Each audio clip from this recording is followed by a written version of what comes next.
সবাইকে স্বাগতম আমার ইউটিউব চ্যানেলে। আশা করি সবাই ভালোই আছেন। তো আজকে রেসিপি পনিরের তরকারি। তো চলুন বানানো যাক। প্রথমে আমি একটি আলু নিয়েছি এবং আলুকে সুন্দর করে সিলতেছি। তো দেখুন কিভাবে সিলি। তো সিলো আমার প্রায় এখানে হয়ে এসেছে। এরপরে আলুগুলোকে বানানোর পালা। তো দেখুন আমি কিভাবে বানাই। পনিরের তরকারির জন্য আলুগুলোকে সবসময় জন্য টুমটুম করে কেটে নেবেন। তো দেখবেন দেখতে ভালো লাগবে। তো দেখুন আমি কিভাবে বানাই। তো এইভাবে আলুগুলোকে বানিয়ে নেবেন। এ পর্যায়ে আমার বানানো প্রায় শেষ হয়ে এসেছে। তো আলুগুলোকে আমি সুন্দর করে ধুয়ে নিব। তো এদিকে আমার আলু ধোয়াও হয়ে এসেছে। এরপর আমি পনির বানানোর জন্য দুধ তুলে দিয়েছি। তো এদিকে আমার পনির বানানো কমপ্লিট। এখন আমি পনিরগুলোকে সুন্দর করে বানিয়ে নিব। তো দেখুন কিভাবে বানাই। আপনারা যেমন খুশি তেমন বানাতে পারেন। তো দেখুন আমার পনির বানানো হয়ে এসেছে। এভাবে আমি পনিরগুলোকে বানিয়ে নিয়েছি।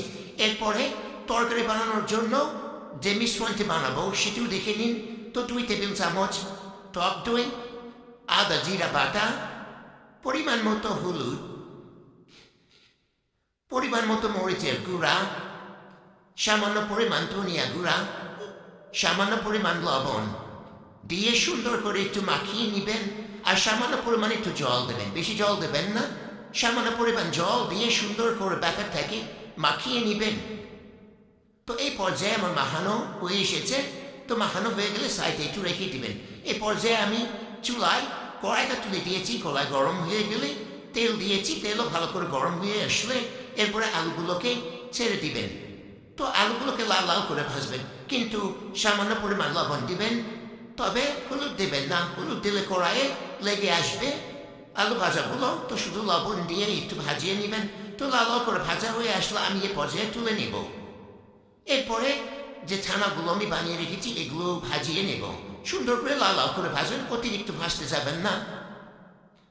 তো ব্যাস এই পর্যায়ে আমার ছানাগুলো ভাজা হয়ে এসেছে। এখন একই তেলে আমি সামান্য পরিমাণ জিরা, দারচিনি দিয়ে লাল লাল করে ভাজিয়ে নিয়ে এ পর্যায়ে যে মিশ্রণটি বানিয়ে রেখেছি সে মিশ্রণটি ছেড়ে দেব। তো সুন্দর করে মিশ্রণটি কষাবেন। তো কষানো হয়ে আসলে ভেজে রাখা আলুগুলো ছেড়ে দেবেন।